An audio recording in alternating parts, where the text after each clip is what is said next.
भीमवीराको कविताको शीर्षक छ आफूलाई खोज्दा हराएकाहरू।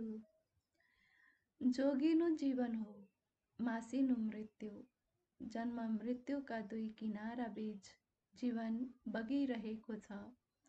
हरेक पलसँग सम्झौता गर्दै, परिस्थितिलाई पछार्दै, आफू पछारिँदै, उठ्दै, खस्दै, जिन्दगी बाँचिरहेछ समयको दयामा।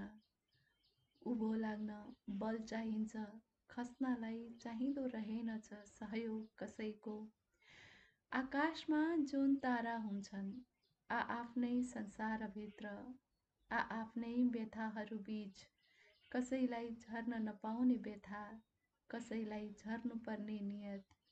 कस्तो विडम्बनापूर्ण जिन्दगी। अनुहारमा आँखाहरू हुनु अपरिहार्य झैँ प्रत्येक छातीभित्र एउटा अनिवार्य मुटु पनि हुन्छ। ढुङ्गै ढुङ्गाद्वारा निर्मित पहाड मात्र हुन सक्छ। मान्छे ढुङ्गा हो न पहाड। नाटक गर्दैमा कोही पनि पहाड हुन सक्दैन। पानी पानी छ समुद्रभरि, समुद्र डुब्दैन किन कहिल्यै पनि। तापै ताप छ सूर्यभरि, किन सूर्य डढ्दैन कहिल्यै। जिन्दगीदेखि सायद भागिरहेछ जिन्दगी, घटनाहरूको तालमा डुबुल्किँदै, दुर्घटनाका छालहरूलाई छल्दै।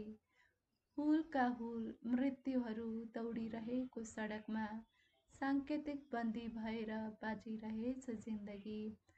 पाइतालाले कति डोबहरू छोडिसकेर पनि रित्तिँदैन पाइतालाहरू। रित्तिने दुर्भाग्य मान्छेले मात्र बोक्नुपर्ने हुन्छ।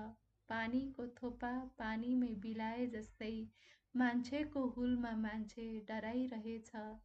कसले खोज्ने कसलाई, स्वयं आफू हराएको ठाउँमा, आफ्नै पहिचान भत्केको गाउँमा।